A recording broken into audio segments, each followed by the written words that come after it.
G'day, me name's Jake Thompson, and I've been hitched to me beautiful wife Sarah for a solid 8 years now. We're living the dream in Brisbane's northern suburbs, got a decent Queenslander house with a big backyard, perfect for the kids to run riot in. We've got 2 little legends, Mia, who's 6 going on 16 with her sassy attitude, and little Ollie, 4 years old and full of beans, always kicking a footy around or climbing anything he can get his hands on. Life was pretty bloody good, mate. I work as a tradie, running me own electrical business, pulling in fair coin, and Sarah's a teacher at the local primary school. We were saving up for a bigger place one day, maybe even a weekender up on the Sunshine Coast. But then there's Sarah's mum, Gloria. She's been a widow for nigh on 10 years now, ever since Sarah's dad, Barry, keeled over from a heart attack while mowing the lawn. Gloria's in her late 60s, still spry enough to cause trouble, living in this cute little low-set brick house in Redcliffe, right near the bay. It's got a massive mango tree in the front yard and a veranda where she loves sitting with her cups of tea, watching the world go by. Problem was, after Barry passed, Gloria was left with a whopping mortgage. Interest rates were through the roof these past few years, and she was struggling big time. Pension didn't cover it all, and she was always on the phone to Sarah, whinging about how the bank was breathing down her neck, how she might have to sell up and move into some tiny unit. Sarah was beside herself with worry. She'd cry at night, saying she couldn't bear the thought of her mum losing the family home, the place where Sarah grew up, where all the memories were. Birthdays, Christmases, Easters with the whole extended family piling in. I could see it was eating her up. Me, I ain't one for drama, but I love Sarah more than anything, and I hated seeing her like that. So, about 18 months ago, I started crunching the numbers. I'd been stashing away a bit in me super, plus some bonuses from big jobs. Turned out I had enough, just over 220 grand, to pay off the remaining mortgage in one hit. I didn't tell a soul at first. Not even Sarah. I wanted it to be a surprise, something to bring peace to the family. I rang the bank, sorted the paperwork, and wired the lot. Boom, mortgage gone. Gloria got a letter saying it was paid in full, but the bank didn't say who from. I asked them to keep it anonymous. She rang Sarah gobsmacked, saying some guardian angel must have done it. Sarah was over the moon, hugging me tight even though she didn't know it was me. I planned to reveal it at Christmas, make it a big moment, you know. Thought Gloria would be rapt, maybe even start treating me like a proper son-in-law instead of the bloke who, married above his station, as she sometimes muttered. But nah, things didn't go that way. Gloria kept up her usual carry-on. She'd drop by unannounced, criticizing how I mowed the lawn not straight enough, Jake, or how I disciplined the kids too soft, they'll turn into brats. She'd complain about money still, even though the mortgage stress was gone, now it was rates or utilities. And she'd always have a dig at me, if only Sarah had married someone with a proper profession, not just a sparky. Mate, I was ropeable inside, but I kept quiet for Sarah's sake. I figured once she knew what I'd done, paying off her precious house with me own hard-earned, she'd change her tune. We'd all be one big happy family. Reckoned it'd bring us closer. Big bloody mistake, that. I should have seen the signs. Gloria wasn't the grateful type, she was the entitled type. Thought the world owed her because she'd had a tough trot. And me, I was just the interloper in her eyes. But I went ahead anyway, because love makes you do stupid things sometimes. Little did I know, that act of kindness was gonna come back and bite me fair in the ass. By the end of this year, it had turned into the biggest family blow-up Brisbane's seen since the last State of Origin loss. Christmas Day this year was meant to be a ripper.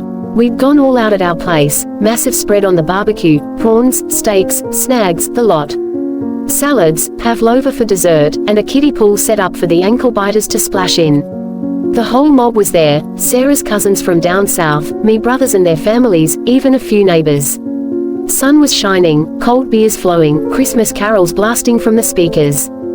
Fair dinkum Aussie Christmas. Gloria arrived fashionably late, as always, toting a couple of bottles of cheap Chardonnay and acting like she was the queen bee. She'd already had a few by the smell of it, eyes a bit glassy, voice louder than usual. At first, it was alright. She cooed over the grandkids, handed out her knitted gifts, ugly jumpers that'd never see daylight, and tucked into the food. But as the arvo wore on and the wine went down, she started. It began subtle, like comments about how the Barbie was overcooked, Barry always did it better, or how the decorations were a bit tacky. Then she turned to me. I was flipping snags, having a yarn with me brother about the cricket, when she pipes up loud enough for everyone to hear, Jake, you gonna sit on your backside all day or actually help Sarah in the kitchen? I laughed it off. I'm on Barbie duty, Gloria. Keeping the troops fed. But she wouldn't let it go. Typical. Sarah slaving away inside, and you're out here playing king of the grill. Never lift a finger around here, do ya? The yard went a bit quiet. Sarah poked her head out, trying to diffuse. Mum, Jake's been up since dawn prepping everything. Gloria waved her off. Oh, I know, love. But let's be honest, he's always been a bit of a bludger. Sponging off your salary while he tinkers with his little business.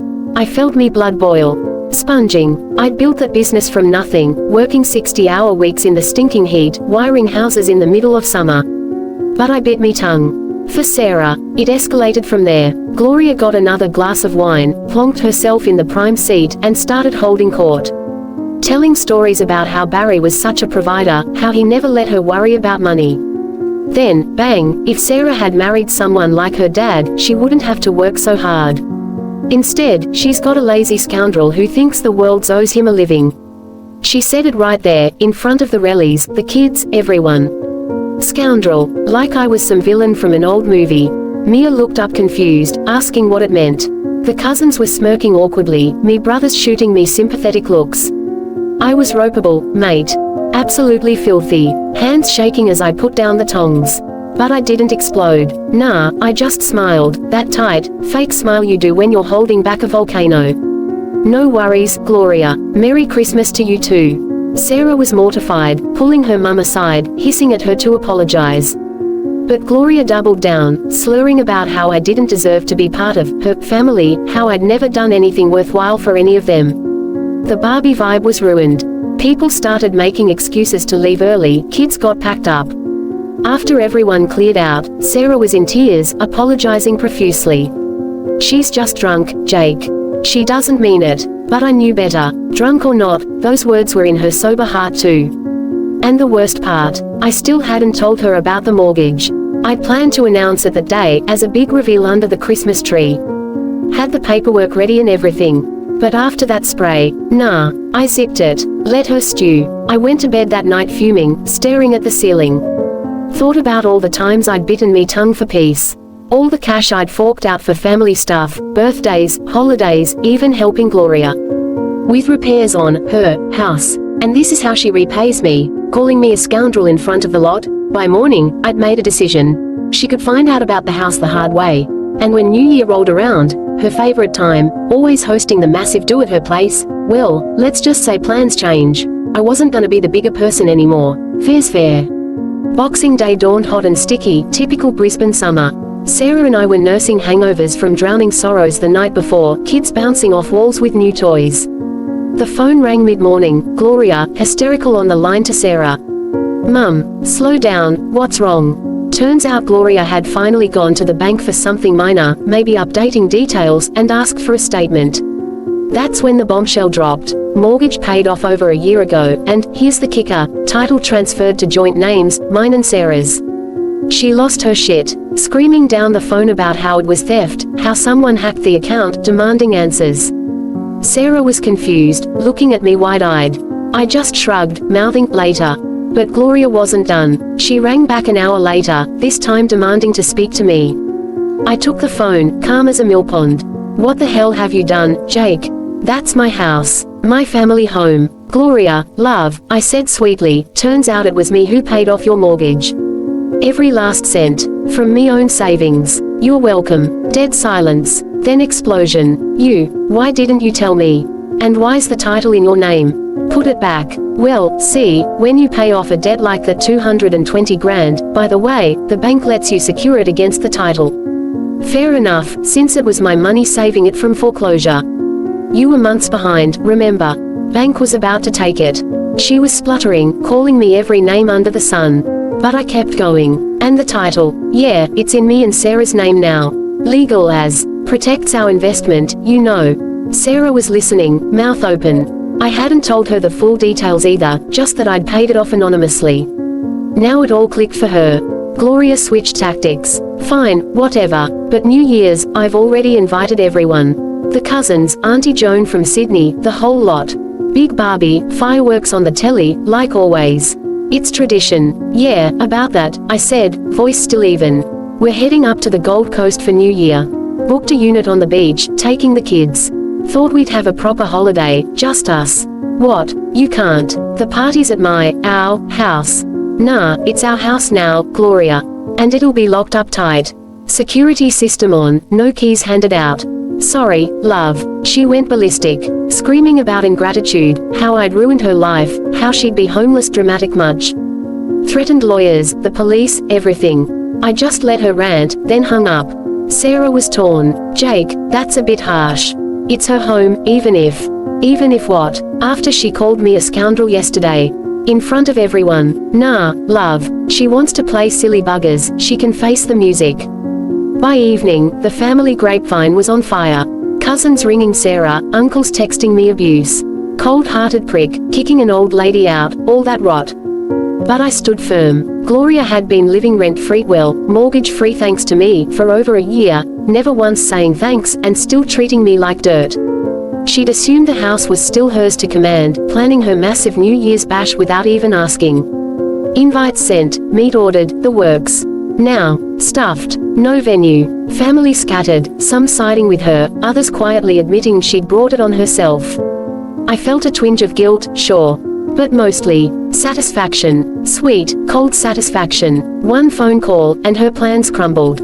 Just like her respect for me had years ago. New Year's Eve rolled around quicker than a summer storm.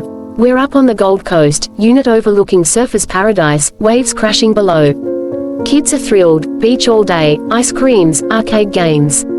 Sarah's relaxed a bit more now, even laughing about her mum's meltdown. She'll get over it, she says, though I can tell she's still worried. Back in Brisbane, Gloria's world has imploded. Word is she's booked a room in some dodgy motel off the highway, nothing fancy, just a bed and a telly. No big family barbie, no cousins piling in with eskies full of beer, no watching the Sydney Harbour fireworks together while singing Auld Lang Syne off key. Just her, alone with a bottle of bubbly and whatever takeaway she can scrounge. The rallies are blowing up, me phone something chronic. Messages calling me a heartless bastard, saying I've destroyed family traditions, that Gloria's devastated.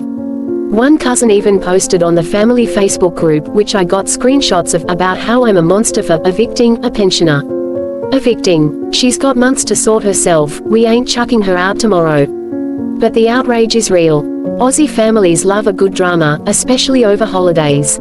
Some are on my side, though, quietly. Me brother rang saying, good on ya, mate. About time someone stood up to her. A few others admitted Gloria's been a pain in the ass for years, always playing the victim. Sarah's spoken to her mum a couple times. Gloria's alternating between tears and rage, 1 minute begging to come to the Gold Coast, I'll behave, promise, next minute cursing me out. Sarah's holding the line, Mum, you need to apologize properly. To Jake's face. But I ain't holding me breath. Gloria's too proud, too used to getting her way. As for me, I'm sitting on the balcony now, sun setting over the ocean. Cracking a cold 4x Gold. Fireworks are about to start, real ones, not on some telly in a suburban lounge. Kids are excited, Sarah's cuddled up next to me. Life's good. Do I feel bad? A bit, yeah. She's Sarah's mum, after all. But fair dinkum, after years of digs, after being called a scoundrel the day after Christmas. Nah, she reaped what she sowed. Maybe this'll teach her some gratitude. Maybe it'll split the family for good. Either way, I'm done being the punching bag. One act of generosity turned into the ultimate comeback. One phone call, and she's got nowhere to celebrate. Poetic justice, I reckon. Happy New Year to me. No worries at all.